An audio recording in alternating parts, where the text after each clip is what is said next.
Okay, folks, we're going to go ahead and get started. Let me go over a couple housekeeping, so to speak, items. If you go follow this hallway around, this one right here, and around the building, as you can see, there's a courtyard. The building's just a big box. All the restrooms are over there. Just follow the hallway around. There's water back there on that table if anybody needs a bottle of water or something. Trash cans. If there's a fire, don't go that way because you're just going to a courtyard. You're still trapped. I am obligated to say that. Go that way. That gets you out. The fire's out there. Well, then run to the courtyard. So tonight what we're going to do is the sign-in list, of course, is just optional. It would be if you wanted updates from Mr. Paul Greer of Arizona Game and Fish. There's going to be two presentations. First is Arizona Game and Fish Department, Paul Greer. He's your IFT leader. Then it will be John Oakley for U.S. Fish and Wildlife Services.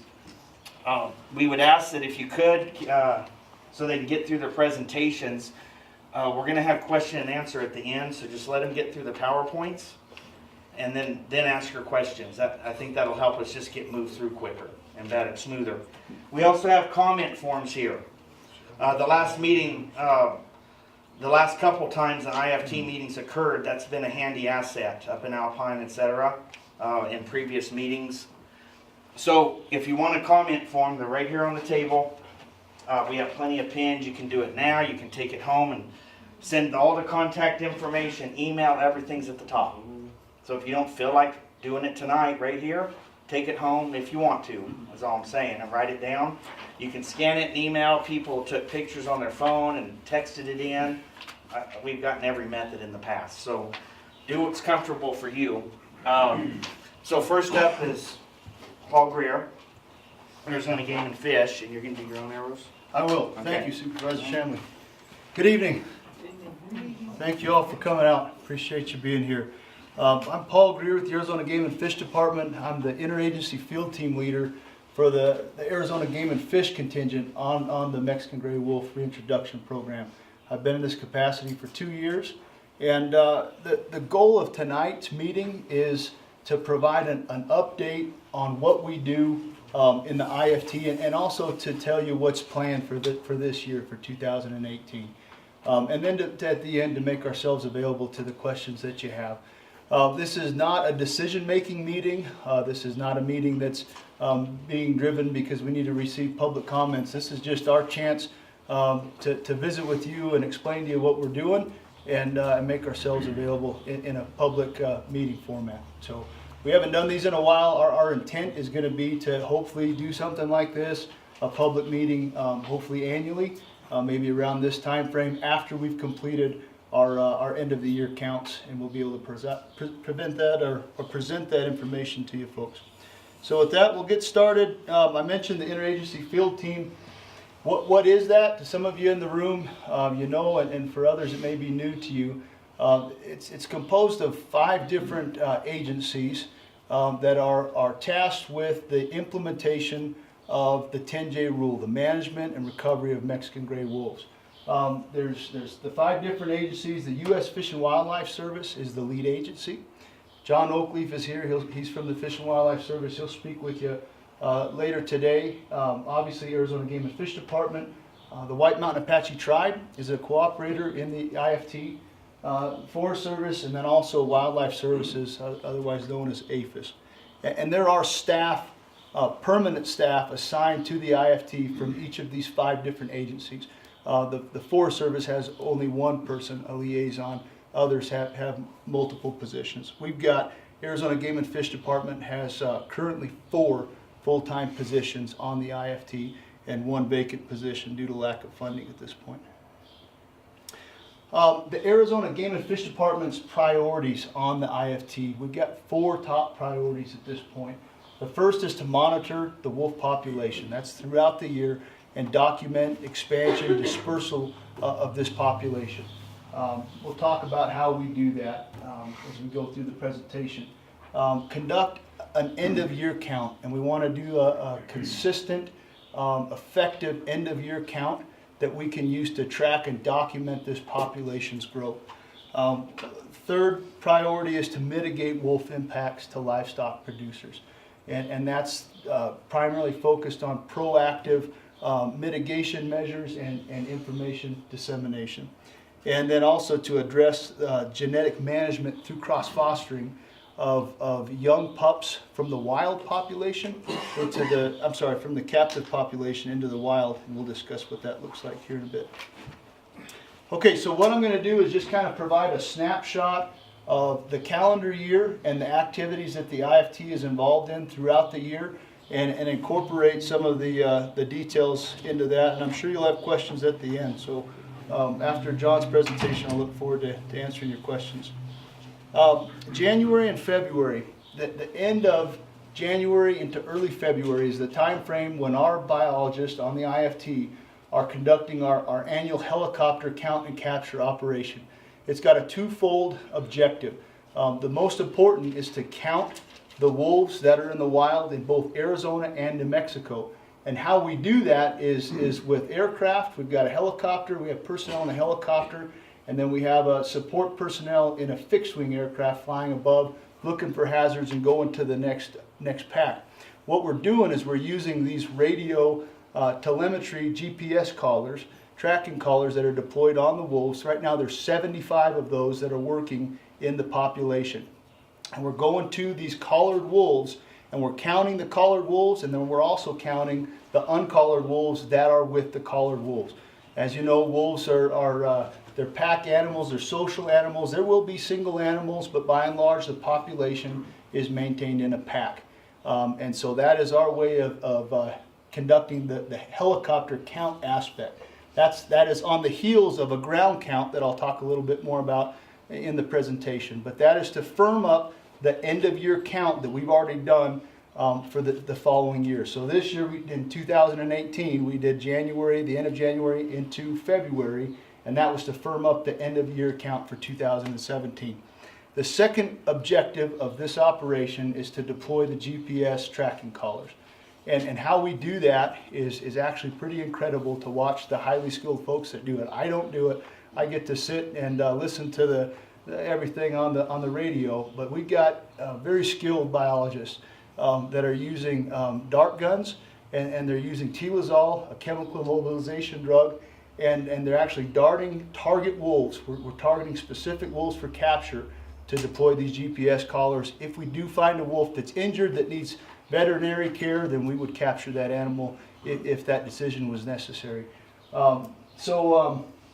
We'll get into the collars, but that is the primary objective, is to get the count. So here's what our population has looked like since 1998, when the first 11 wolves were released into the wild. You can see that our most recent count was 114 wolves. Again, that's a minimum count, 114 wolves in the wild in Arizona and New Mexico combined. And we acknowledge that we don't count every wolf out there. There are other wolves out there that we're not counting, and it's not from lack of trying, it's just the fact that these would be uncollared animals or animals that had collars that were failed, that we weren't able to count during that count period. You can see the fluctuations in that population.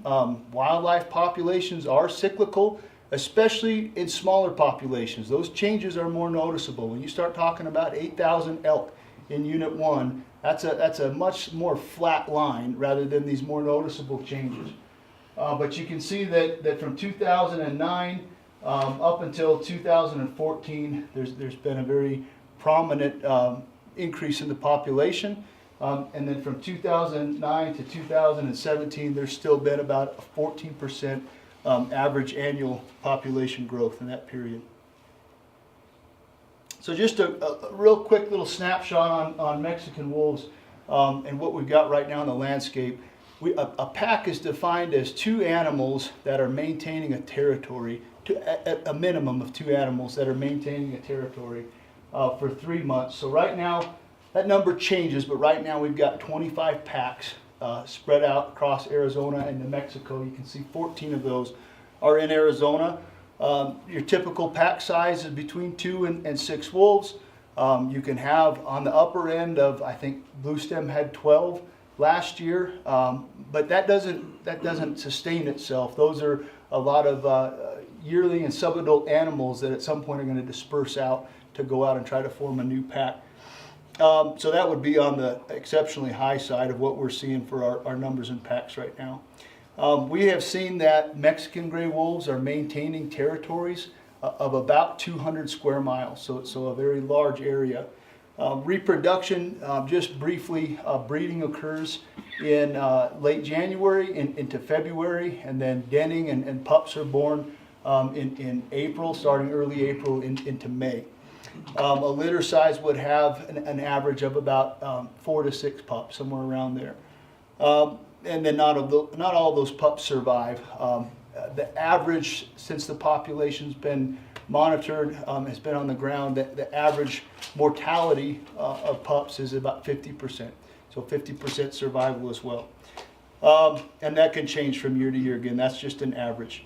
Distribution of packs in Arizona. I don't have the latest home range maps for 2017 to show you, so I'll have to describe, but basically in Arizona, the Apache Citrus Forest south of Vernon area would be our furthest west known collared pack at this point, and then from that point back to the east along the forest. Primarily, these packs' territories are on the forest. Certain packs will come off the forest a little bit with their territories and home ranges, but by and large, it's along the forest to the area south of Springerville, to the state line, and then this is Arizona, and then south along the forest, south off the rim and to the stray horse area. So that's where our packs are currently at right now. And then dispersals. One of the good things about having these GPS collars is that before we had the VHF, so just the radio. The new collars GPS have the VHF as well. A VHF animal, you've got to be on the ground or in the air close in proximity to that animal to be able to pick up the signal. The GPS collar is working off satellites, and we're able to get the points on a schedule, whatever that collar's set on. So with the technology of GPS, we're able to document more effectively what the dispersal is in some of these animals. So here's a recent dispersal of a wolf. This is, for those of you that are in the back, I apologize. It might be tough to read the map, but I'll point out the geographic landmarks. This was a subadult 2-year-old male at the time of this dispersal, and it left its territory, the diamond territory, down here in the end of September of 2017. And from there made a very pronounced, marked movement, just a strong dispersal movement north.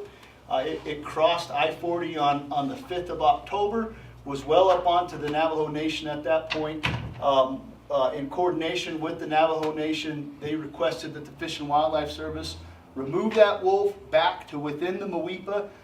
You'll hear me say that's the Mexican wolf experimental population area. That's from established in the 10J rule of the Endangered Species Act that manages this population. So the Navajo Nation requested that because it had moved outside of the Mowepa. They requested the removal on October 10th. The IFT captured that wolf and on the same day brought it back and translocated it and turned it loose down in the Double Cienega area south of Hannigan Meadow in an attempt to keep that animal hopefully from dispersing back north. And the animal didn't go back north. It made a bunch of lateral movements all around, even into New Mexico. And in January, it actually paired up with a female out of the Hoodoo pack and is currently paired with that female. Another interesting dispersal from last year. This is another subadult, a 2-year-old male from the Diamond Pack, and it left its territory middle of November.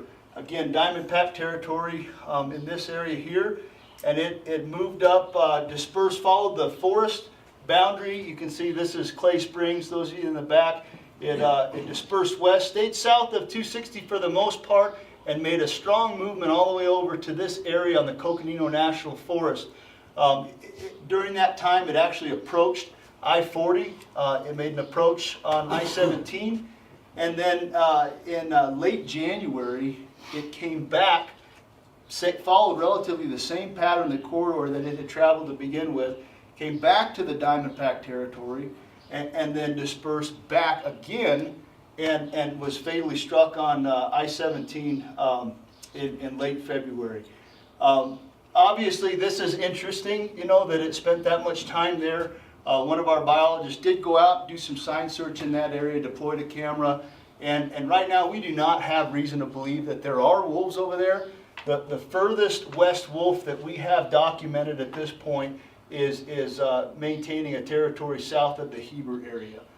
And that's a single uncollared animal. So could there be more wolves over there? There could. We do not have evidence or reason to believe that there are. But we'll talk more about how we follow up on sighting reports and determine those things. Okay, and then most recently, this is another subadult male. This is from the Leopold Pack in New Mexico, and its territory was in the Gila Wilderness. This animal is a genetically unique animal in comparison with the wild population. It's offspring of female 1346, which is actually one of the first cross-fostered pups that the IFT did in 2014 in the Dark Canyon Pack. That female survived and reproduced, had pups, and this is one of them, 1561.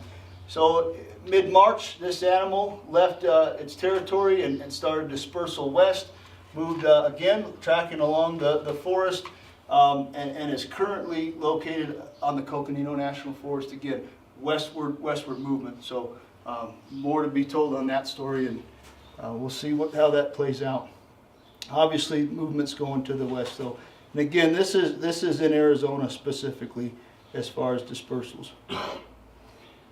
Okay, so catching back up to the calendar year and what our IFT biologists are doing throughout the year.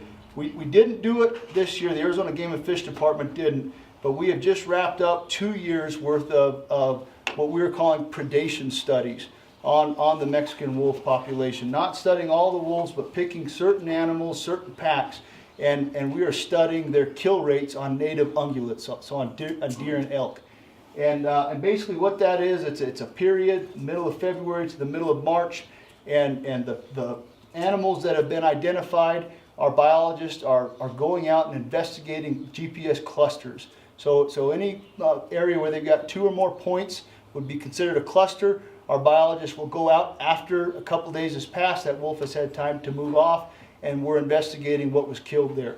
The results from just this 2 years, I'll share with you, and these are subject to change, but at this point, within the 2-year study, 92% of the kills were elk.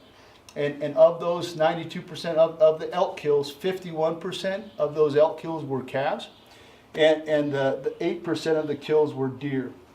The Arizona Game and Fish Department manages all wildlife in Arizona. We have the statutory authority to manage all wildlife.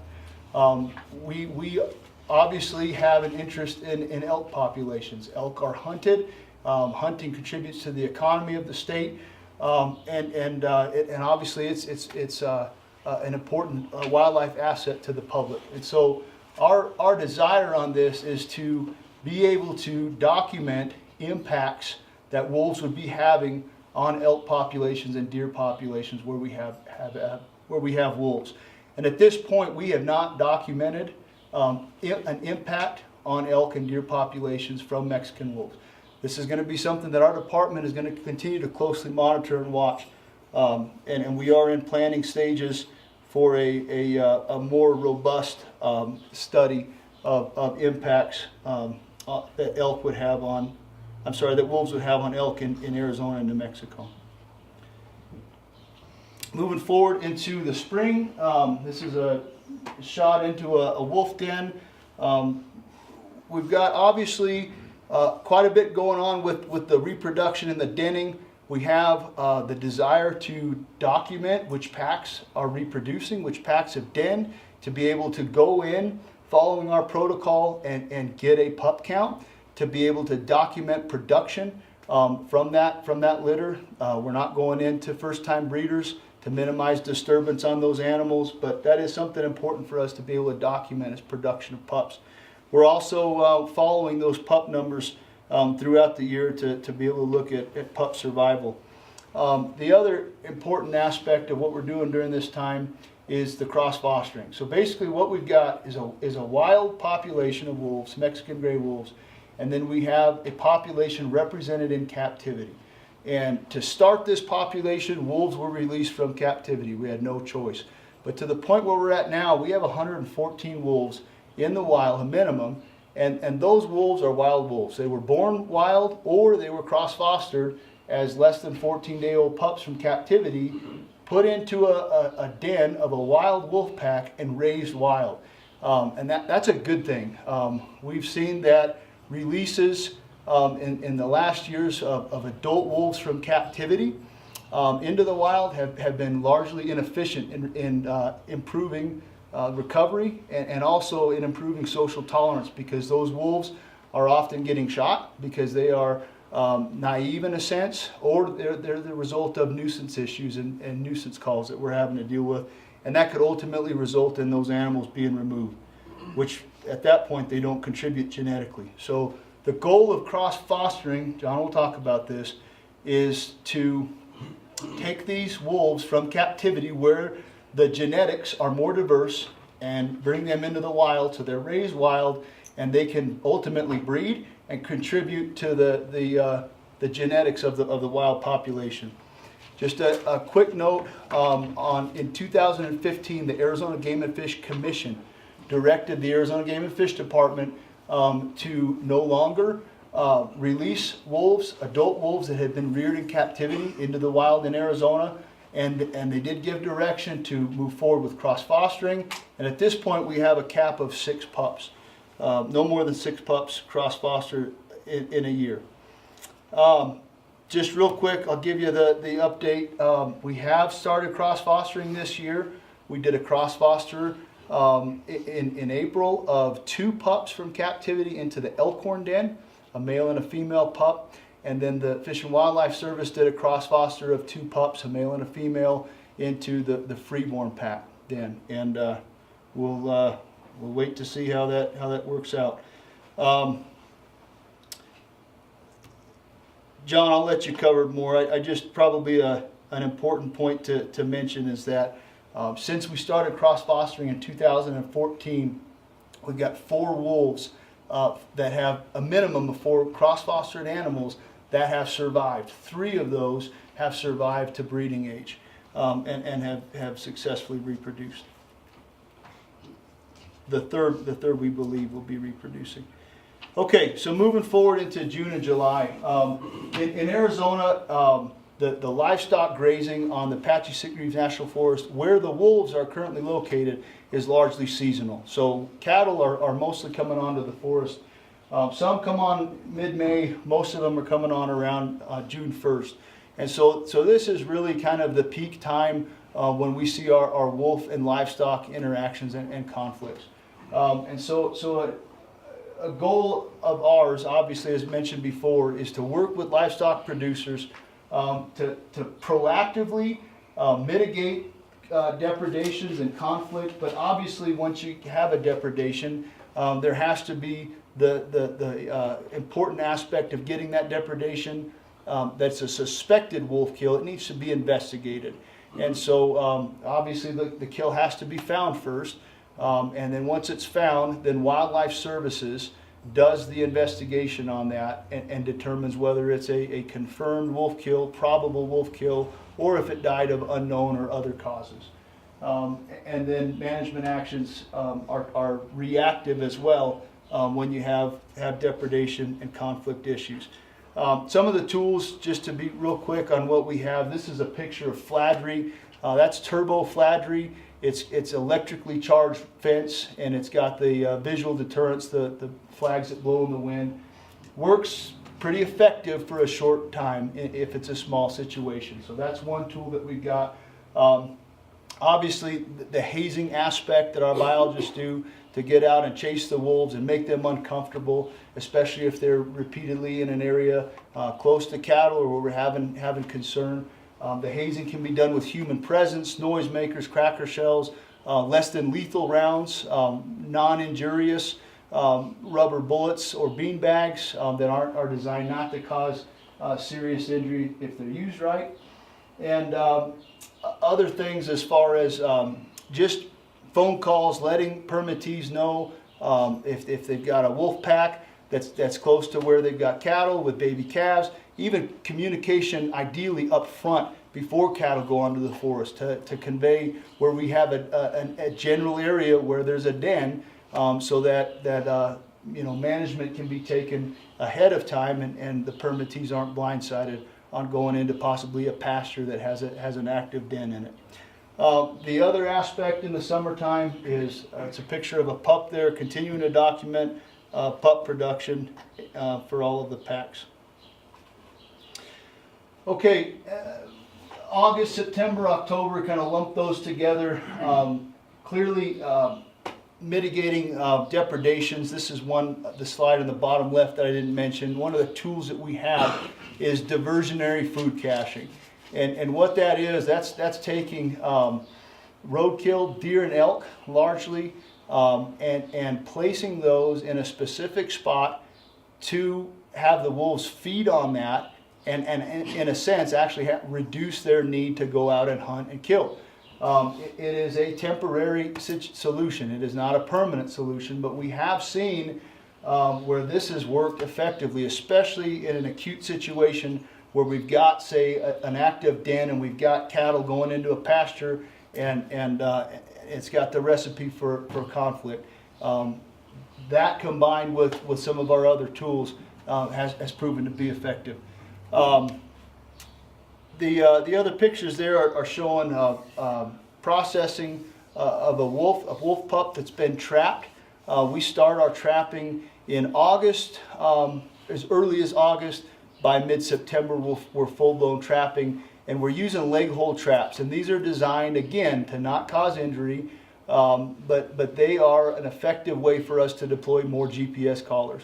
And so the goal is to be collaring the wolf pups. And we can catch adults at that time, but really the pups are not naive. We wait till they get to be a certain size, and then we start our trapping efforts, and it's a good tool for us to be able to take advantage of putting out GPS collars.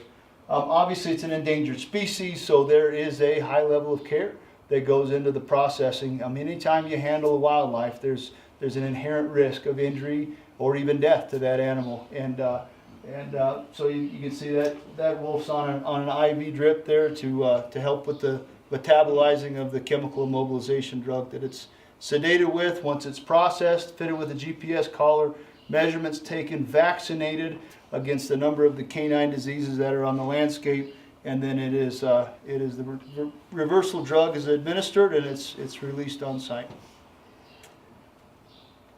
Okay, November and December. So that's where we're starting the end of the year count. That's where we're doing the ground counts. The biologists are on the ground. They're getting visual observations of numbers of wolves in packs. They're getting track counts. If it's good snow, they have good tracking conditions, and they're able to pick up how many wolves are in that pack. And so what we're doing is this is our set period. So anything counted, and we're not counting the same animal twice. We're documenting which animal, which area. The goal is to count individual animals during November and December. And then, as I talked about, the helicopter count operation in January, February solidifies the ground count that we've done. And obviously, if an animal's alive in January and February, it was alive in November and December, because the pups are born in the springtime.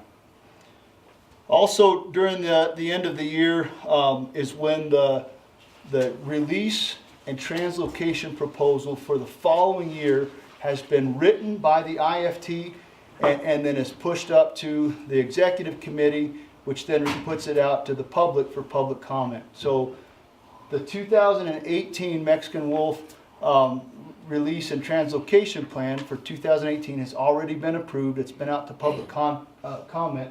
And this is kind of the gist of what it looks like in Arizona. Again, no initial releases of adult wolves reared in captivity. The cross fostering is actually considered an initial release. An initial release is taking a wolf from the captive population and releasing it into the wild. Cross fostering is doing that, but it's doing it with pups that are less than 14 days old. and we're finding a den, a litter in the wild that has a very high similarity in age. We want to have them between 4 to 6 days, somewhere around there. Even if they're younger or closer in age than that, then that's ideal. So we have cross-fostering planned for 2018. Obviously, we're doing that. We have done 2 cross-fosters, one in Arizona, one in New Mexico so far, 2018. And we are not out of that season yet, but we're getting close to the end, it looks like. Alpha female 1339. This is the alpha female in the Panther Creek pack. That wolf was paired with her brother from a different litter. They were expected to breed in this 2018 season. So during the helicopter capture, because this was in the plan, what we did was we captured that female, temporarily removed it to captivity where it was held during the estrus cycle, so that number one, first and foremost, it wouldn't be bred by the alpha male. And then it was actually paired with, just temporarily to be bred with a male in captivity. And then that animal, after it cycled, was returned back to the Panther Creek territory and released. It has joined back up with the pack, and we will wait to see if that animal has pups. And then a translocation, the difference between a translocation and initial release is basically a translocation is taking a wolf from the wild and moving it somewhere else in the wild. And so the translocations that we have planned for 2018 is just for management needs. So the slide that I showed you, the 1571 that dispersed up onto the Navajo Nation and was translocated back to within the Mowepa. That's a translocation for management need. Another one would be if we do come up with another brother-sister pair and that breeding needs to be disrupted, that would be authorized to translocate one of those animals. Okay, and then just some other year-round activities that the IFT engages in, specifically Arizona Game and Fish in Arizona throughout the year. We are constantly wanting to mitigate and minimize wolf livestock conflict. I mentioned summertime is our peak season, but we can also have depredations in some of the seasonal forest allotments, year-round, where they'd have cattle in the wintertime, which we can find off the rim or in the blue country, and then also private land, adjacent to the forest, or private inholdings where there's cattle. So that is a year-round activity. Nuisance wolf response. It's important for the Game and Fish Department to stay on top of issues.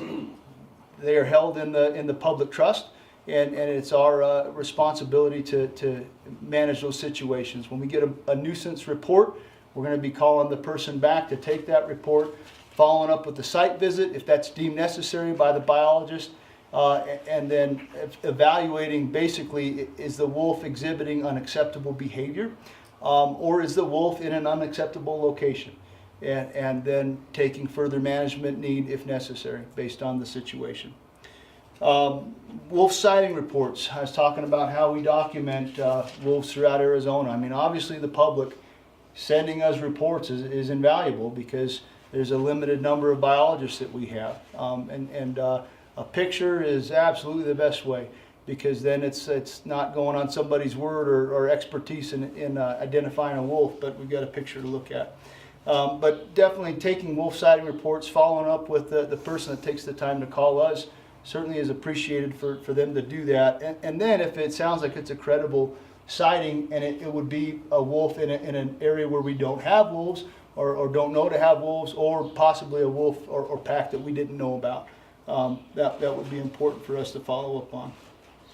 Outreach, obviously what we're doing tonight, our biologists are passionate about what they do, and whether it's outreach at a school or a Boy Scout group, or even just conversations on a tailgate, talking to people that live in wolf recovery area, and making ourselves available. That's a very important aspect of what we do. And then I put down training and certification. These are highly skilled biologists. They have a very high, well-developed skill set, and then obviously working with an endangered species, they've got to maintain their certification. So a fair amount of training and recertifications going on throughout the year. I put this slide up for those of you that don't know about it. This is something that we've been doing for at least a couple years, John. This is available to the public. This is the link. If you can write that down or take a picture with your phone.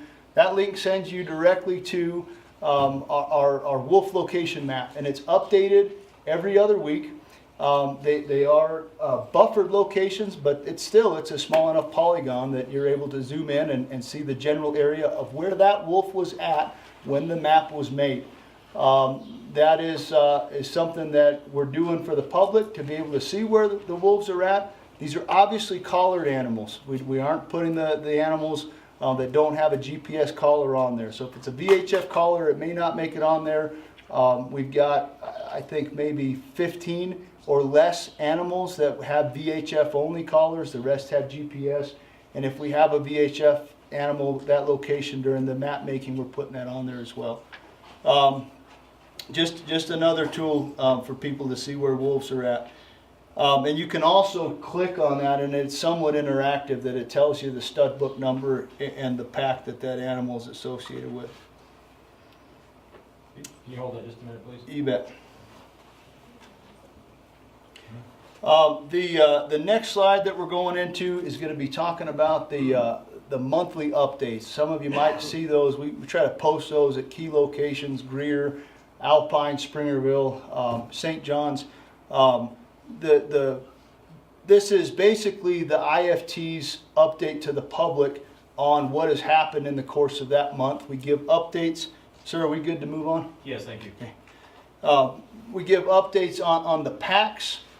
We give updates on mortalities that have happened in that month. We provide nuisance reports that were investigated. We provide depredation reports that were investigated and the outcome of that depredation. And so it's just another option for folks to see what's going on, other than obviously picking up the phone and calling to. But if you can see that, I know that's maybe a little bit small, but the way that you can get to where you have that sent to your email is you just go on the Arizona Game and Fish Department's website and click on the e-news sign up option, and you can select Mexican Wolf Monthly Update, and that'll be sent to your email every month. This is my contact information and some other contact numbers for those of you, especially that live in the recovery area. Something that's time sensitive, if you have a nuisance report, if you have a wolf that's not behaving acceptably, if you find a dead wolf or a suspected dead wolf, or if you find a livestock carcass that could be possibly a wolf depredation and needs to be investigated. That's our Arizona Game and Fish Department dispatch. We call it the radio room. That's the phone number to call on that. That's answered by a dispatcher any time of day or night. And then if you just wanted to report a wolf sighting or request information or speak with myself or one of the game and fish biologists, all of the game and fish contingent on the IFT-1 are stationed at our Pine Top office. And then still in the Alpine Field office is the U.S. Fish and Wildlife Service, the Forest Service liaison, and the Wildlife Services agent. And we have one game and fish biologist there. So those are the two phone numbers, and I can give you those for those of you in the back afterwards if you'd like to get those phone numbers from me. Okay, with that, I will turn it over to John Oakleaf, and then after John's, we'll be available for questions. I'll switch it for you. Okay, thanks. Yeah, no problem.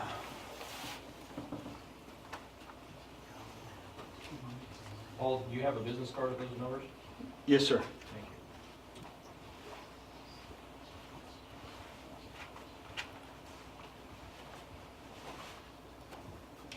you. Dang, steer right and left. Okay. Thanks, Phil. Mm-hmm. Thank you all for being here tonight. I won't go, it's a short presentation on my side, so you will get to your questions relatively quickly. Only 10 slides, so should go pretty quick. I know Paul and Supervisor Shamley asked me to talk a little bit about the recovery plan that we just completed in 2017. And so more policy kind of stuff, but a little bit of background. When we talk about captivity, we started the binational breeding program with 7 wolves. So 5 of those were, rather 3 of those were captured in Mexico. 4 others were added through captive lineages that already existed. And so that's essentially the start of it. And that's, the captive program grew from there and grew to about 250 wolves. And it's because of that success in captivity that we're allowed to be here tonight and talk about this. Obviously in 1998 we did the first release, and Paul covered where we're at in terms of the population count. We've been pretty active in our policy recently, so some of you folks have been to several meetings. We're trying to get some big changes in the Mexican wolf program for the Fish and Wildlife Service. In 2011, we established Mexican Wolf Livestock Council. The council is composed of producers, so people are out there raising livestock, and a couple of NGOs. 11 people in all, and the tribes as well. So 11 people at all. The Fish and Wildlife Service, any of the agencies, we are not on that council. So we help them with paperwork, but we're not a voting member of the council at all.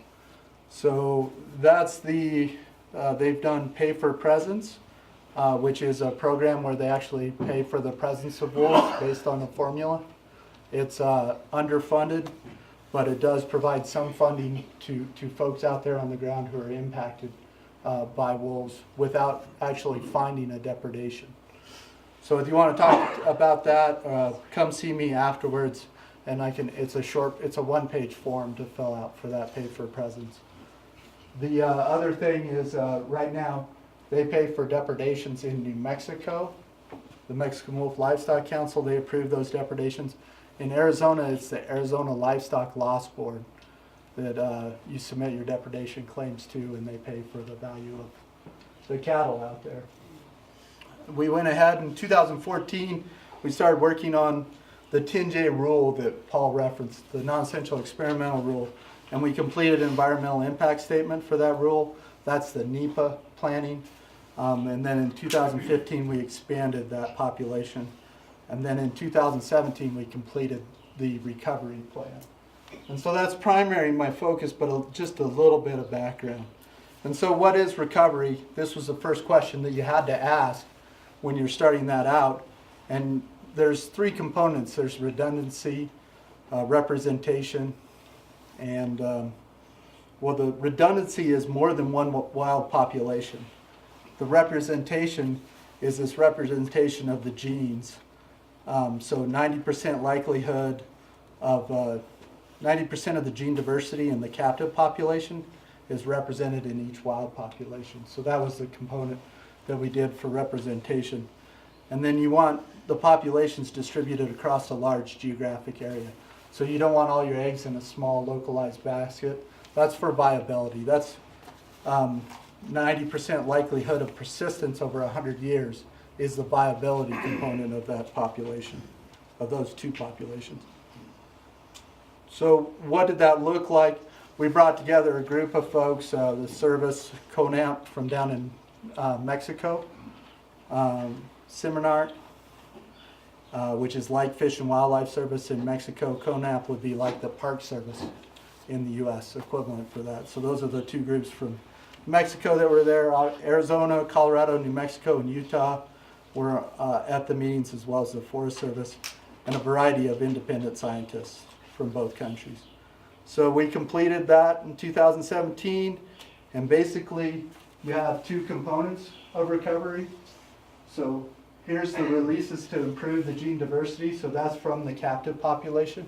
All this is based on a model that we did, a vortex extinction risk model. And so this is what we needed to do to improve gene diversity. 22 releases in the US, 37 in Mexico. So Mexico has to release still adults from the captive population impacts. They're looking at growing the population. In the US, we needed to add 22 animals. And basically what this looks like is they have to survive until 2 years of age. That's the way the model did it. So they have to survive to adult breeding age. And so we tried to mimic that, what we needed to put in to achieve that 90% of the genetics that are available. The reason why the captive population is better genetically than the wild population is stuff exactly like Paul said. Sometimes the wolves don't choose the most distant relative out in the wild. So you have a brother-sister pairing that happened that we tried to break up for these very same reasons. They don't always, and then our releases of adults haven't always worked through time.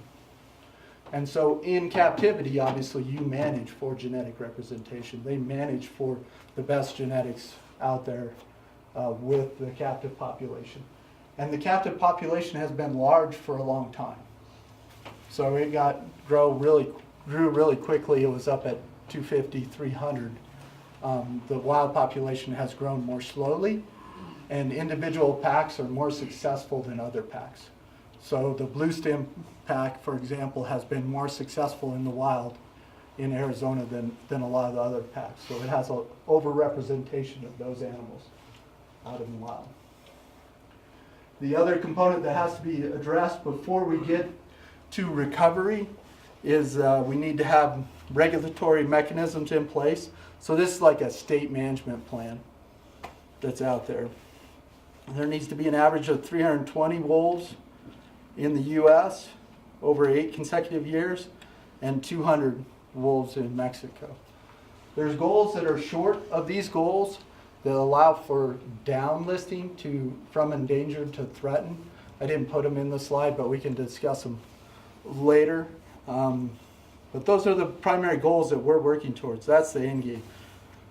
The reason why the United States has a larger population than Mexico is because Mexico can start out with more genetically diverse animals right now, releasing them from captivity. So they reach some of those genetic goals quicker. And you can change that. So how are we going to get there? This is what people say, well, 320 wolves in the U.S. looks like that's a lot of wolves here in Apache County. This is our old 10J rule, and this area is the Blue Range Wolf Recovery area, and if wolves got outside of that area, we had to pick them up. This White Mountain Apache tribe, they allowed them to be there as well. So if they got out of those two areas, we were going and retrieving them. Wolves weren't allowed to persist outside there. So now when we're talking about 320, basically this green and blue area is where the quality habitat is. So it stretches, and wolves are allowed to persist anywhere south of I-40. So I'm not talking, it's not growing the population in the same small area that people are used to. It's broadening where wolves occur. It's broadening the distribution of wolves. Down in Mexico, this is another representation of where quality habitat is. This green area is what I kind of pointed out before in the U.S., south of I-40. And all the way up and down the Sierra Madre Occidental is where they're looking at releasing wolves. The population right now is about right there in that area, Sierra Madre. Oh shoot, it's Madera, near Madera is what it's called. But the population in Mexico right now, they began releasing in 2011. The first area they chose was closer to the U.S. border, a little further north. That area did not work out for the wolves, and so they moved further south along the Sierra Madre Occidental, near Madera where they are now. And there's about 28 wolves in the wild, and they're growing that population. There's expected to be 2 packs reproducing wild pups in Mexico this year. And so that's a good sign for Mexico, and they're actively releasing animals down in Mexico. And for the U.S., again, to get to that genetics criteria, we're looking more at the cross-foster aspects of it to increase that gene diversity. So far, and Paul talked about this a fair bit. I wanted one part that was kind of exciting and not policy wonk stuff in my talk, so this was my one section. But essentially bringing those pups from captivity, you need to rub them all together to get them to smell alike so that the wolves will take them. It's pretty similar to what's been done for a long time with calves out there ranching. When you have a bum calf and you put the hide of a dead calf on that bum calf and try to have it take with the mother. So we want them to smell alike, these young pups, and get them rubbed together, have them pee on each other, and put them back in the den. And so far, the wolves have accepted those cross fosters. We haven't seen any abandonments of the den or any concern with that. And 3 of them have paired. And one of those 3, because of the timing of it when the recovery plan came out, now counts towards reducing the genetics criteria to 21 from 22. And so we do have one reduction in that criteria. We're making progress. There's one out in the wild right now that's a year old that they could reduce that number down to 20. I just wanted to show this for our wild population growth a little bit. And I was supposed to send this slide to Paul, but I failed on it. But in red is our total population, which Paul covered. In yellow is our number of adults. In this brown is the number of pups recruited. Pups recruited varies a fair bit each year. That's most of the fluctuation. The adults are up, and so even though the population was flat there, our adults, instead of pups of the year, was at its highest this last year, and the number of adults kind of is indicative of we'll probably have growth, a fair number of growth this next year as well. And so with that, I guess we'll get on to questions, and I'll quit boring you guys with PowerPoint.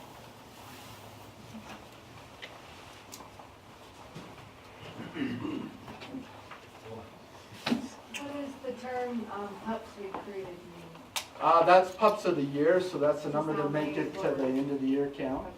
I apologize, I should have done better explaining No, that. that's I have a question for Mr. Greer.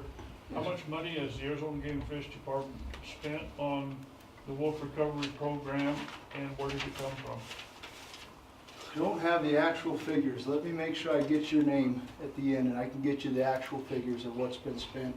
The vast amount of what we spend is federal grant money.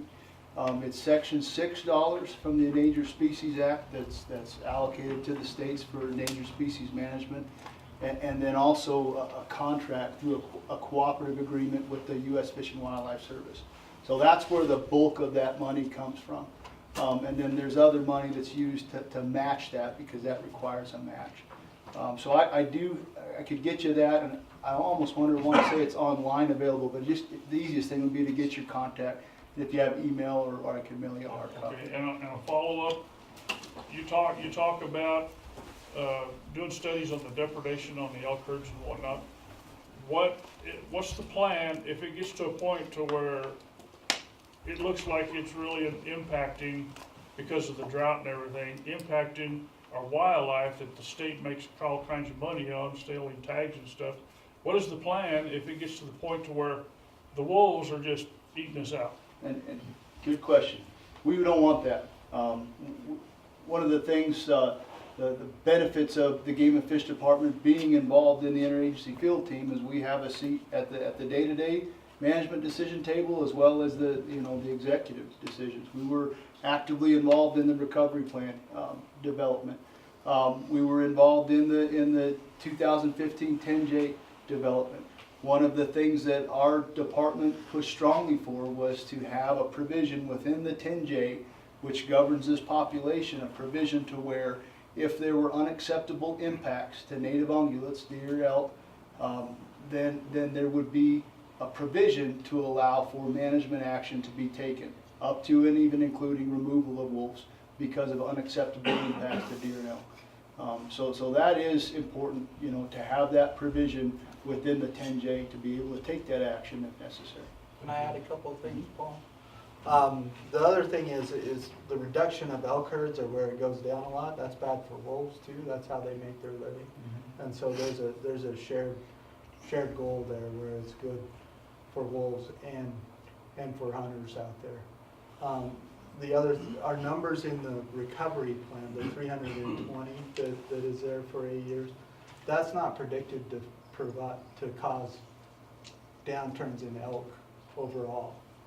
Now, in localized areas, you may have impacts to elk populations, but it would be more localized. And that's according to a bunch of research up north in the Northern Rockies on ratios between wolves and elk, like 4.1 wolves per 1,000 elk.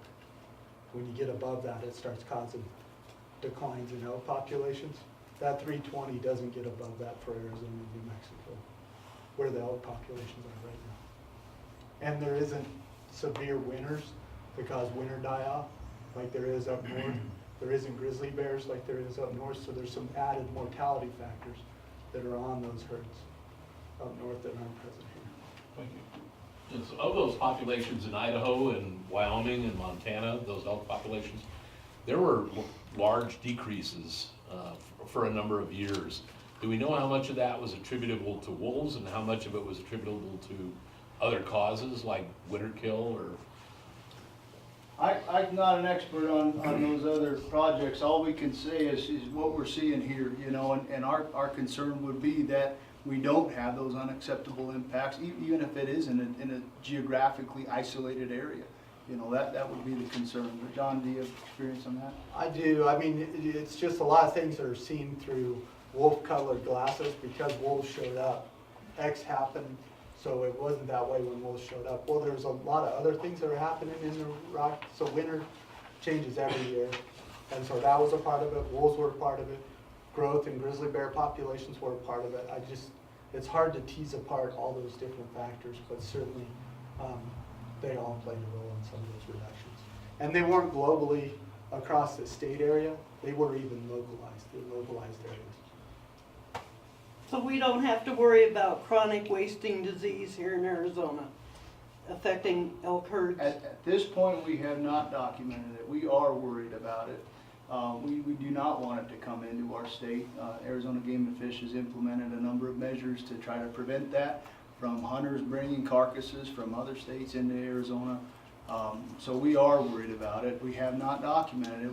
We've significantly increased our monitoring efforts and surveillance, especially in areas close to borders, you know, New Mexico and up north bordering Utah. So I don't think it's safe to say we're out of the woods on that one, but so far so good, and we'll do what we can to prevent that.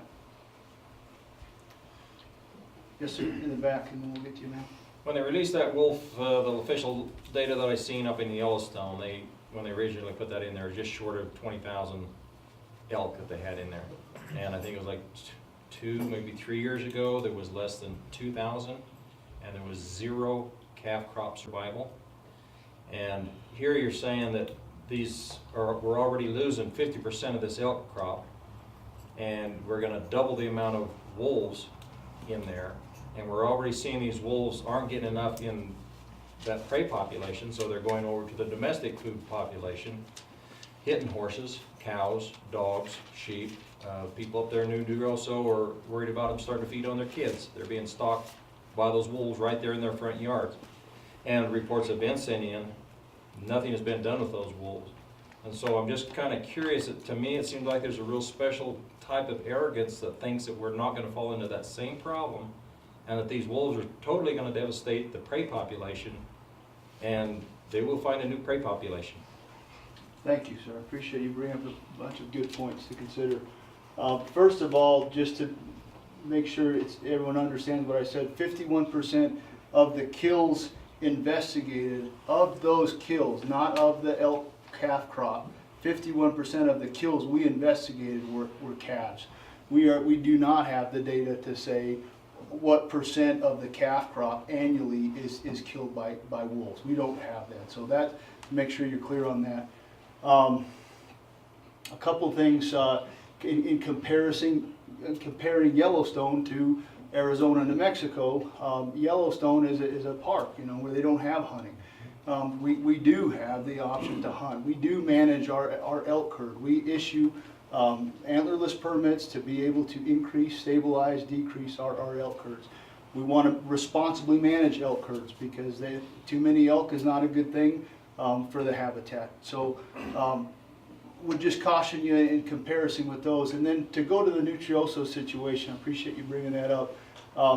We have not received a single report of wolves stalking people. We have not received a single report of wolves acting aggressively towards humans. Everything that we have investigated has been wolves hunting elk, killing elk in proximity to houses, which is not a good thing. We're not happy about that. But everything we've investigated and it's been reported to us, if it has happened and hasn't been reported to us, there have not been any descriptions or reports of unacceptable behavior. And obviously a wolf stalking somebody is clearly an unacceptable behavior that we would not be happy about, and there would be management actions taken if in fact that was a legitimate report. So if there is a report of wolves stalking people, we absolutely need to know about that. What we have done to manage the Nutrioso situation is we have implemented hazing. When it's the hoodoo pack largely that's been coming down into Nutrioso, I need to step back and say why we're in this situation. The same thing happened last year in the springtime when we started to get that green up down in the fields. We didn't have the green up on the forest. The elk just piled down into Nutrioso in the valley. We saw the same thing again this year. Might persist, having a high concentration of elk because of the dry conditions in the forest right now. The hoodoo pack has been coming down.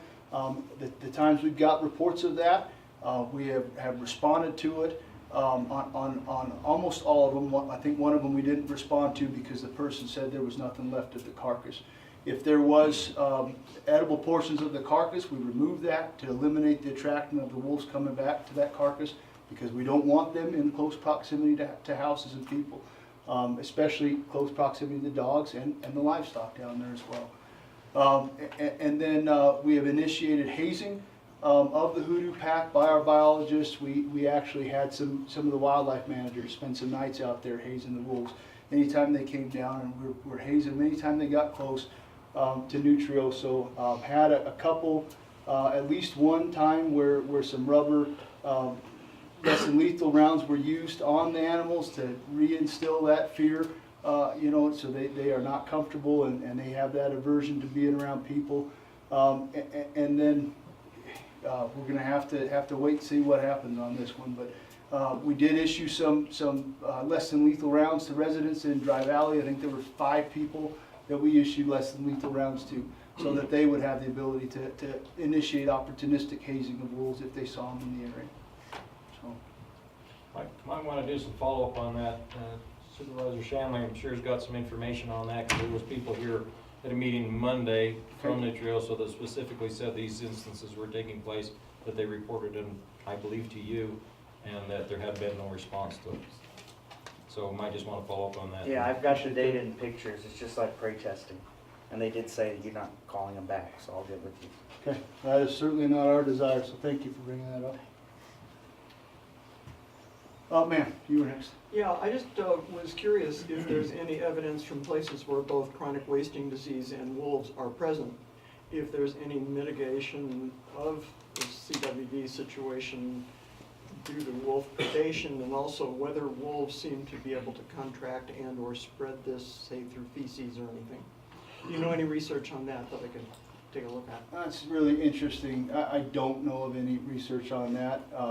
Don, have you heard of any? There's theoretical research on it, but it's more theory than practical, Okay, real life stuff, so. so watch the press, right? Watch the scientific press. I haven't seen it yet specific on that. Probably in the works. One would hope. Yeah. Yes, ma'am. When was the last year, or do you know the last year that Arizona Game and Fish did an elk calf mortality study either in Rim Country or anywhere else in the state?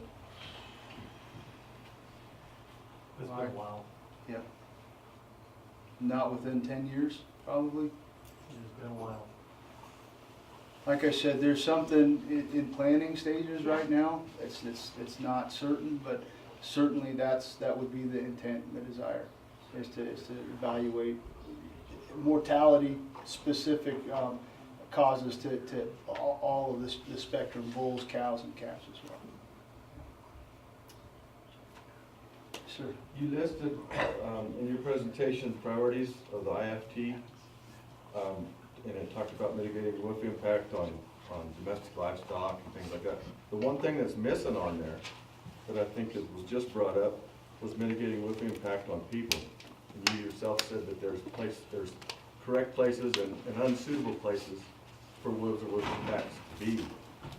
And Dry Valley is one of those places probably with the pack probably denning right there. And I understand the reasons that you're saying, but there may be a reason to look into a relocation of an entire pack. So that Thank they you. don't come in there. Yeah, I And list appreciate that that. mitigating impact on people, residents, subdivisions on the IFT priority list. For sure. Thank you. I guess that's the top four. And then, you know, obviously we have other priorities, and clearly one of those is mitigating nuisance scenarios. And so I guess it would be wrong for me to say, you know, that nuisance wolf response is a lower priority than depredation. You know, obviously I can't speak with the Fish and Wildlife Service. I think they would agree that with the Arizona Game and Fish Department, that is certainly a priority for us. Well, there may be a difference between a nuisance wolf and a potential conflict pack as well. Correct. And they have been removals. One of our concerns was if this hoodoo pack was gonna den close to Nutrioso, and that was part of our hazing efforts. We think we got some reprieve on where the den is gonna be, but we'll have to wait and see for sure on that. But certainly, I think we share your concern in that scenario. That is not a situation that we're happy about. If it persists, if it gets worse, clearly consideration of removal of animals would be discussed. And I think it was up there as nuisance scenario, so maybe the phrasing that we used there was bad, but if it isn't, it will be up there right with depredation scenarios. Thank you. You were talking about translocations. You translocate one wolf if it's a nuisance to someplace else. Is that the way it goes? No, we wouldn't, our department wouldn't want to, we wouldn't want to endorse that. That's something, if it's a problem causing depredations chronically and needs to be moved because it's causing chronic depredations or chronic nuisance situations, it doesn't make good sense to take that animal and move it somewhere else. So the animals that would be candidates for translocations would be animals that don't have a history of conflict, whether it be nuisance or depredations. That animal, if it's like to break up a brother-sister pairing or dispersed outside of the Mowepa, that would be a candidate for a translocation. So you translocate them, won't they come back to where they started from if you moved them? They certainly could. That's always a possibility. We try to put the animal in a spot where it would have a likelihood of pairing up with another animal, but it's certainly a possibility that it could return. But that is why we wouldn't advocate for taking a wolf that is need to be moved because of a conflict situation and place it somewhere else. That would, What would you do with that? it goes to captivity or is lethally removed. And what do they do when they're in captivity? What do you do with them when you put them in captivity? That's where they would be incorporated. If they're genetically valuable, they'd be incorporated into that breeding. As far as contributing to the genetics in captivity, John, you could probably speak more to captivity than I could. Yeah, to a degree, because the wild population has been somewhat isolated from the captive population, so the two are different genetically. The wild population is depauperate of the overall genes, but the captive population can utilize wild animals, so they utilize them for breeding and they come in. And that's all you do with them is use them for breeding? Yeah, in captivity, and then, yeah. Mexico also has access to any of our animals, so the Mexican government is a co-owner of the wolves, and so they can make their own choices based on the history of the animals. Sir. I'd like to hear some of the positiveness of the wolf program. I mean, I get it that we've saved an endangered species, and I'd also assume that the wolves have probably brought millions of dollars into the community, you know, high-paying jobs, biologists, you know, I mean, your budget and game and fish probably. So there probably is some positive things of the wolf program to the community, and I was just wondering if you could elaborate on some of the positiveness. It'd be hard to give a monetary value that the wolf program has brought to the community at this point. Maybe the Fish and Wildlife Service has done a study on that. I think some of the positive things to speak on, you know, where we're at right now is we have a recovery plan. And we haven't had a recovery plan since 1982, and that was largely a recovery plan in name only. So the fact that we have essentially a roadmap at this point to be able to guide management, guide recovery efforts. We have a population target now, and it's not an unlimited cap. Those are good things. I think the population trend, you know, clearly shows an increasing population. John indicated that we got 88 adult wolves. That's an overall high in the population. We also, going into the breeding season, we had 26 potential breeding pairs. Not all of those are going to breed, but that's an all-time high too. So I think that's encouraging as far as the recovery aspect. There's a social economic study in our environmental impact statement from 2014 that walks through various possible components that are in that. And if I started quoting it or saying what's in it, I'd get it all wrong. But there is a complete environmental impact statement, particularly social economic aspects of that. Yes, sir. There was a court ruling a couple of weeks ago involving the recovery plan. Can you explain what it was and how it affects the plan? Yeah, and John can add on. My limited understanding from my perspective, what happened is that the judge ruled, did not appease or did not rule what the plaintiffs had asked for to basically abolish the cap.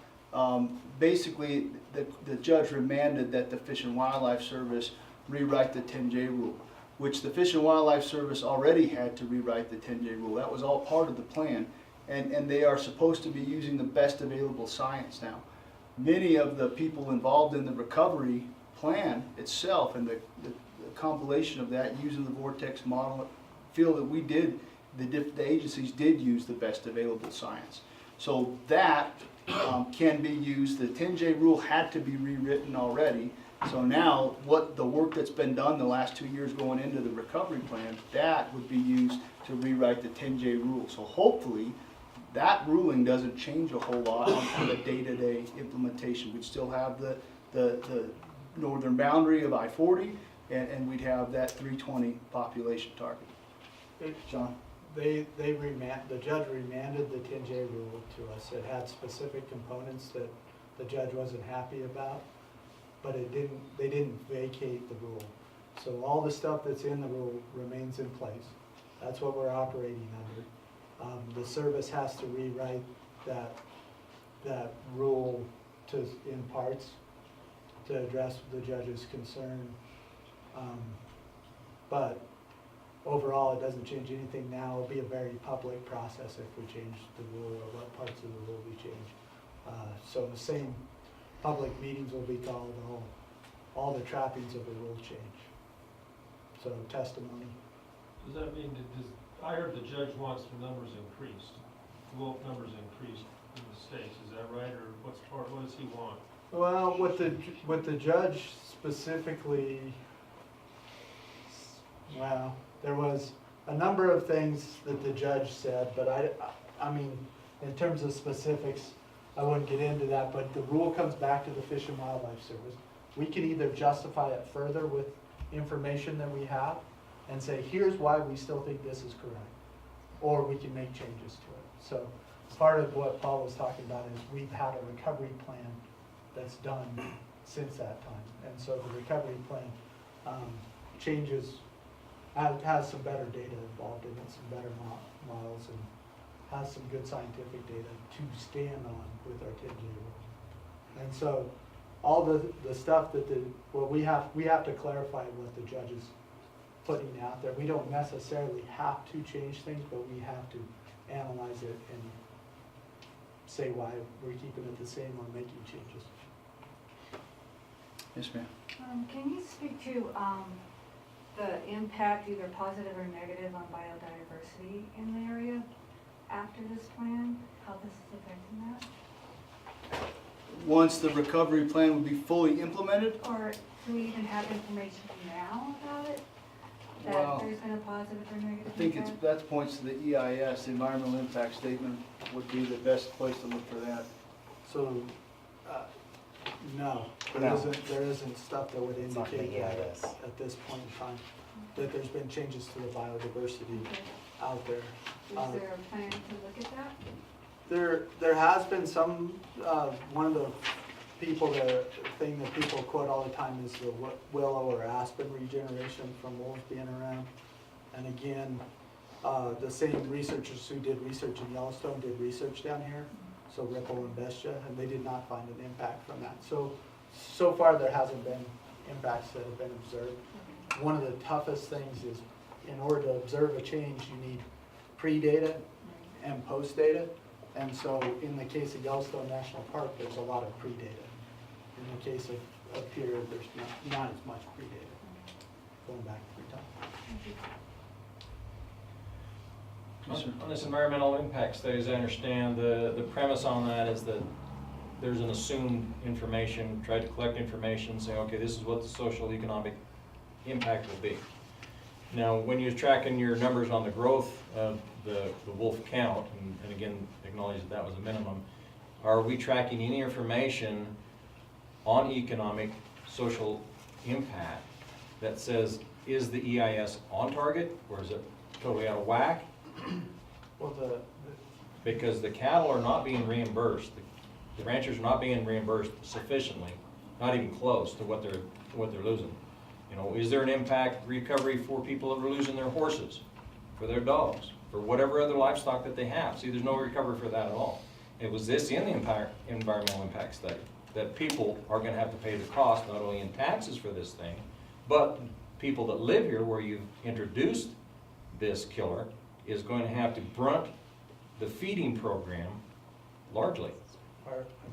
The environmental impact statement looked at cattle depredations, the confirmed ones, which are given out there, and it also gave a proportion of unconfirmed depredations that were part of that. And so I think the number was the expected 1 for every 5.6 roughly cattle depredations to be found.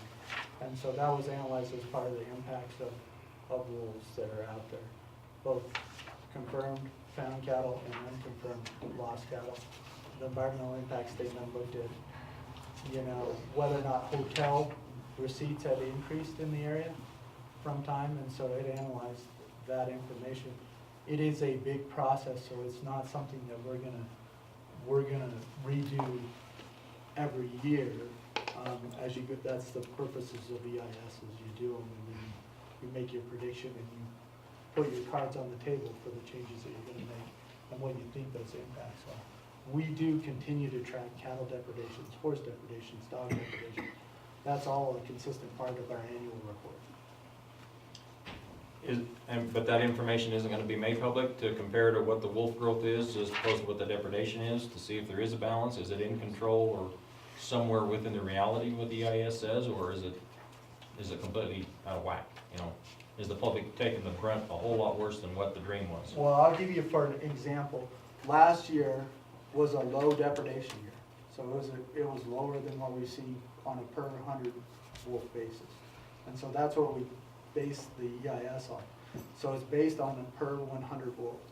So yeah, it grows when you get more wolves. You get an extra 100, it doubles, right? In the EIS and in real life, there's more impacts that are out there. So that's what the EIS looked at, and that's what we're looking at as well, is that ratio per 100 wolves. And again, that's the dream based on the EIS dream that this study. But that's what I'm saying, are we gonna track the actual? To say, okay, this is what we expected, but it's either higher or lower from that? Yeah, for depredation. And we are gonna have that information side to side with, on your chart with the wolf growth?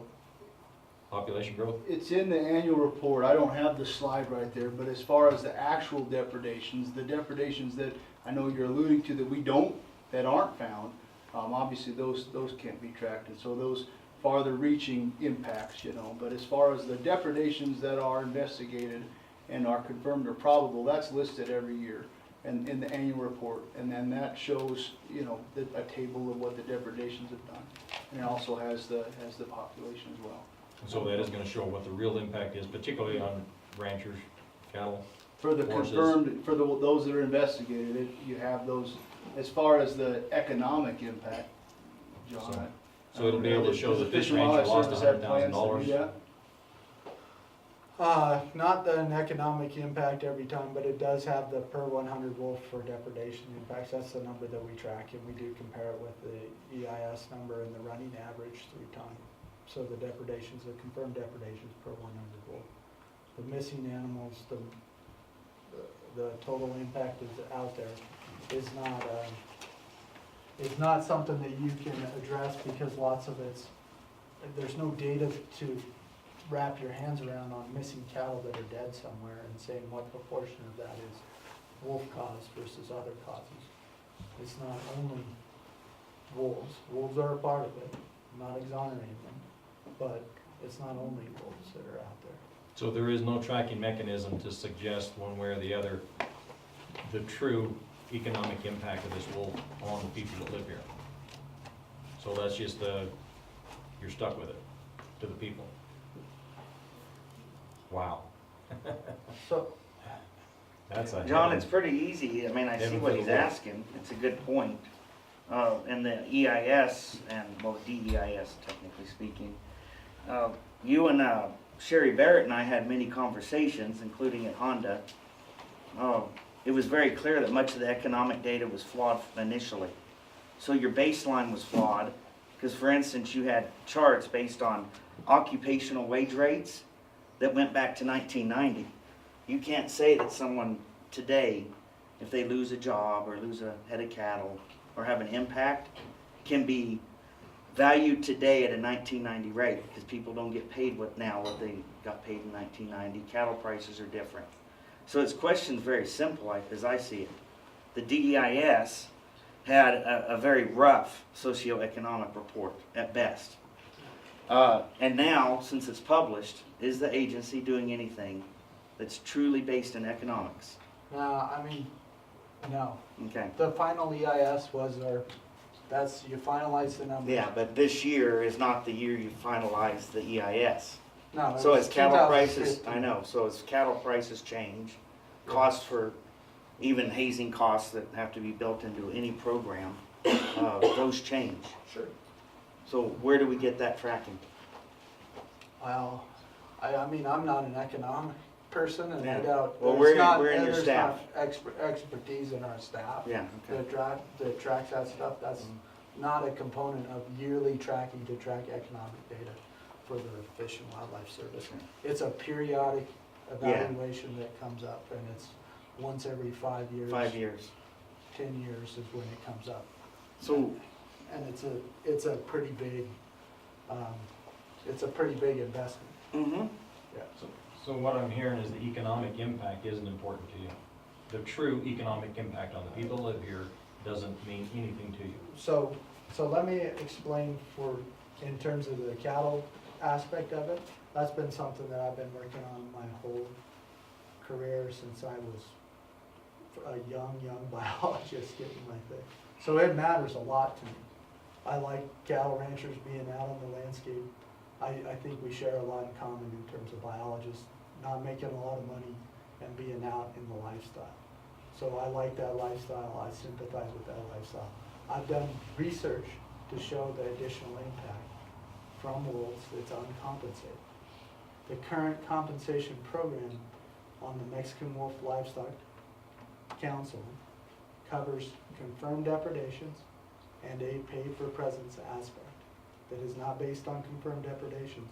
It's just for the presence of wolves on your allotment. So is it something that, I worked very hard on that, and I wanted that to occur for people out there, because I care about it. I really do care about the well-being of the ranchers out there. So And you do see how it's destroying the ranchers? I mean, you just like the the pay, Halseys, and, I mean, you can go down the list of all the ranchers. There's very few that can say they haven't been devastated by this wolf. I haven't.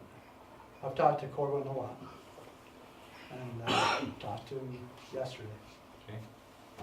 Consistently talked to those people, and yeah, I know there's years when it's bad out there, and there's years where it's not as bad for those individuals. And Corwin would say that too if he was here.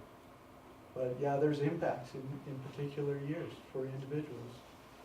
And we work at managing the scenario. We care about the scenario. So what we can do is manage the wolves, is do all these things that Paul was talking about wherever we are. And so, and we're active at it, and we consistently do that to minimize or mitigate impacts to individuals out there. Just for sake of getting the opportunity for more people to have questions or comments, sir, you had your hand up. I was just gonna comment that if anybody's interested in the judge's order, I've got a copy of it from which they could get the case document number, or John, if you wanted to put it on the website, or you want to put it on Arizona Game and Fish, it's 44 pages. Some of it is lawyer stuff, some of it is pretty clear. But rather than going back and forth and trying to give an answer on the fly, anybody who's really concerned about what the judge said, I would recommend reading the order, because there are some pretty strong words and some pretty significant things in there. Thank you, Peter. Thank you, sir. Yeah. I was just wondering, John, in your experience, does shepherding help mitigate depredation? Well, in this area with the allotments the way they're formed, so they're big allotments and the way it's set up, the shepherding is very, very difficult. So it's not something that is, you can do range riders and you can haze wolves. Wolves kill at night. Nobody rides around on horseback at night in this big wide country. That's pretty dangerous. So there's some things that help, but that's not the solution overall to me. One of my experiences in the 21 years I've been by the Sprucedale Ranch area is where they keep their cattle on those pastures along Middle Mountain. A lot of the times that I've been out there, I've fixed fence for them and helped out a lot on the ranch. Anyways, a lot of times I notice personally the cattle stay in the riparian areas. They're pretty well congregated along the drainages. They're not up on the top of the hill where there's absolutely nothing to eat. So my experience on the 100 head that the wilt banks run, they pretty well stay in a pretty confined area along in each pasture that they're moved to. So to me, you know, it just seems it would be a little bit, you know, easier if you had shepherds, if shepherding was implemented. And then predator awareness also teaches, cattle can be taught to stay in a defensive stance, from what I understand of some of the studies going on in Wyoming and Idaho. Well, one of the big things to be careful of, and I think Paul addressed it earlier in some of his comments, when you're talking about elk impacts from wolves in Wyoming or those areas versus down here, it's different. When you're talking about shepherding livestock, there is tons of water up there. There is very limited water in the Southwest, and so that's a big difference. You can't just drift them along and go out and they can eat grass everywhere, and then there's water wherever you bed them down. That's what I'm saying. I noticed them in the riparian areas. So some of this is, there's big differences there, and I've worked with individual ranchers. A lot of them are willing to work, but each one's their own to work together. But each one's their own operation, so you have to learn from the business person who's conducting it, and you have to learn what works with their scenario and what might be an idea. And not all the ideas work. I was asking to do flattery around one guy's private land, and he said, well, that'd be great, but this is the only spot where my cows can get water. So, that doesn't work out very well. Any other questions? Yeah, Comments? John, we spoke at length also in several meetings about the historic range and where it's distributed. 90% in Mexico, which Sherry would often cite. So if that's the historic range, what kind of numbers though are you seeking percentage-wise in the binational agreement? Let me, just to address the question a little bit, and I didn't get into this because you get, whoops, bored with this stuff. But, let me start with the historic range aspect. And there's a lot of research that goes back and forth on this stuff, but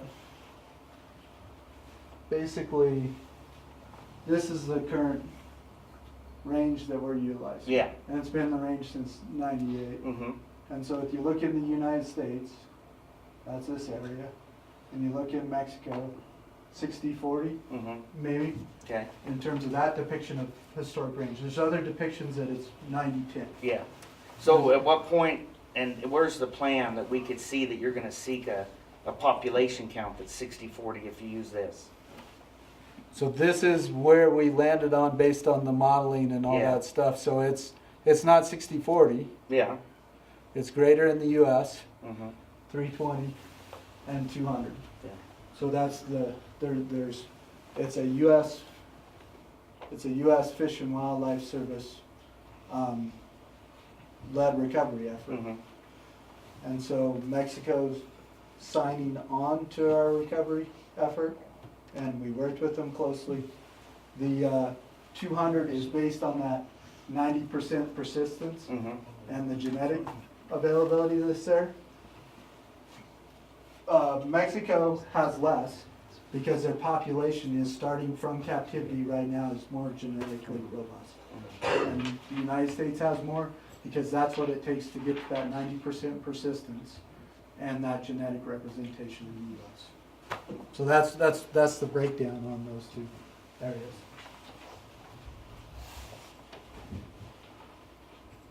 Yes, sir. Okay, you said they want 320 in the US for 8 consecutive years. What happens if there's not 320 8 consecutive years?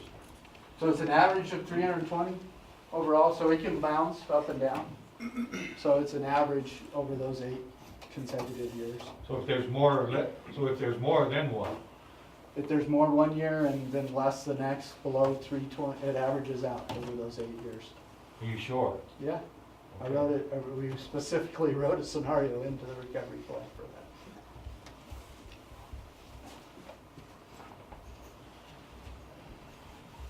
If there's nothing else, John and I will be available for questions afterwards, sir. I'd appreciate if we could get in touch about following up on reports that apparently we haven't responded to. That's certainly important to me. I need to know about that if we could.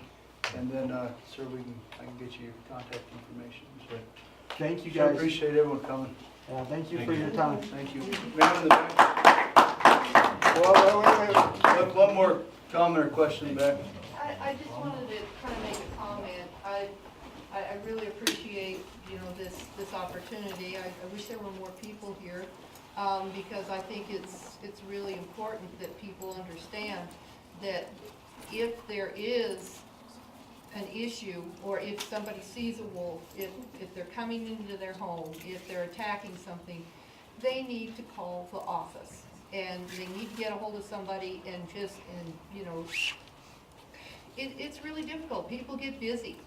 And whether it's us or whether it's in the agencies.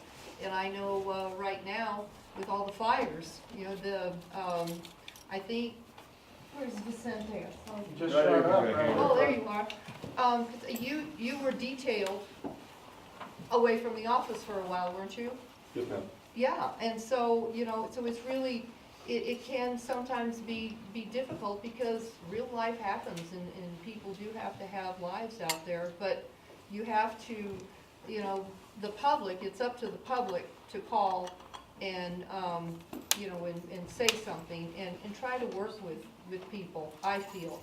It's just, you know, I think we have a pretty good relationship, and with all the issues that we've been having, we've had nothing but sympathy and empathy from you guys, and we understand that it's just as frustrating for the Wolf Project as it is for us with the uncollareds that are out there.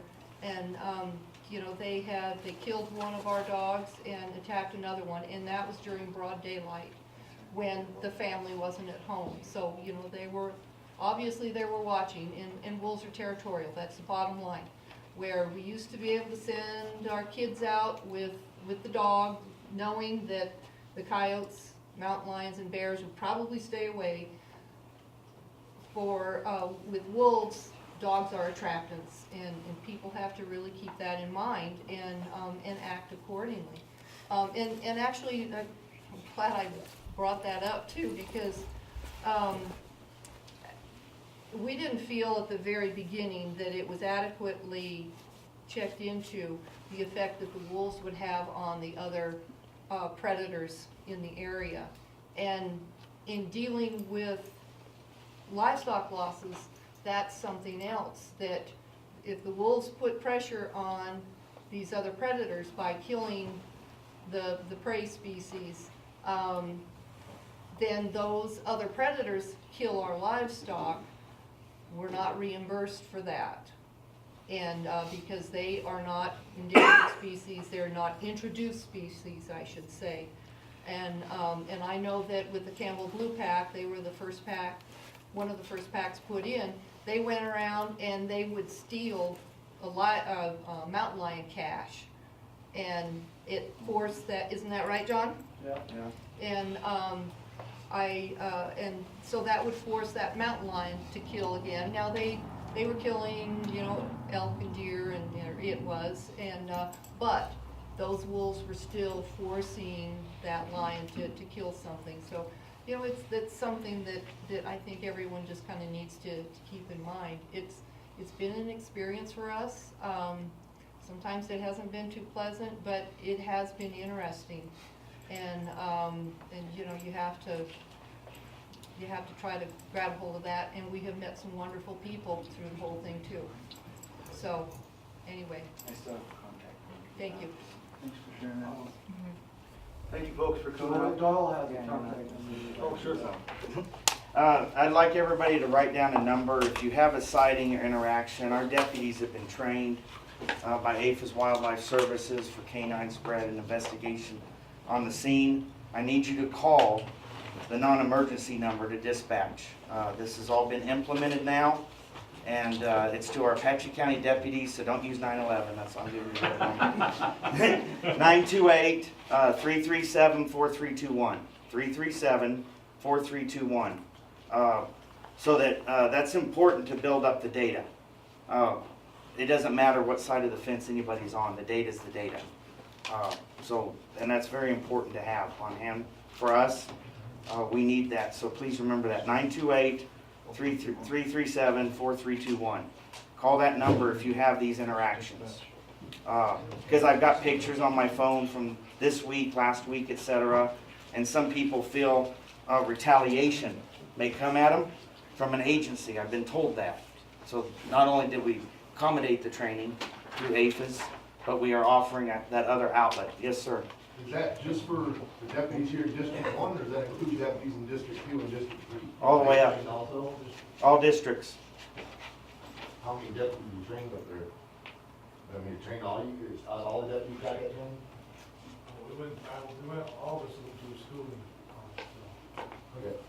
So except for like a very recent new hire, which if they know the reason for the call, they wouldn't send, you're going to get someone that went to the school. Okay. But the data is critical to have. So I just wanted to give that number out there because I didn't have time to do a PowerPoint this evening. So What about Greenlee County? That, you just took the question out of my mouth, yeah. I'm not Greenlee County, so I know you are. Yeah, and a lot of the wolves are in Greenlee. I know, you know, if the same APHIS Wildlife Services school is open to them, so I would say the best thing would be call like Campbell or Gomez, any of them, and urge them that you feel it would be appropriate and helpful. And if they feel that it's a budget item that they feel like paying for, but I would say that would be the best bet. You could call Kay Gale, the county manager, if you chose to.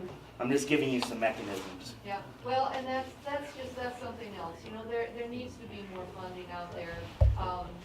Wildlife Services, you know, he's hammered, and, you know, he can't, the poor guy can't take care of other depredations or other issues, whether it's beavers or what. And, cause he has his plate is full, and, you know, and a lot of the funding I know has been really limited, whether it's Wildlife Services or, you know, or whatever with the whole program. And Well, everything is underfunded. And when we co-funded to get him back up in APHIS Wildlife Services for 18 months, the unfortunate issue is something I think everybody in this room can acknowledge, that the more bureaucracies that get a cut of the pie, so we found the diminishing returns. So if we applied, which we did as a county, $48,000 to it, it never broke 30 that got to the wages, and that's what you need. So that's why we are in full-time investigation officer in Apache County is being hired to augment those calls, or for the deputies to be able to redirect their calls to a full-time staff person. So a regular job title and duty.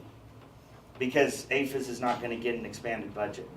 So for the sake of whether it's hunting and guiding services, bed and breakfasts, you know, you can imagine the type of input I get from the different backgrounds concerning wolves. It's not just cattle.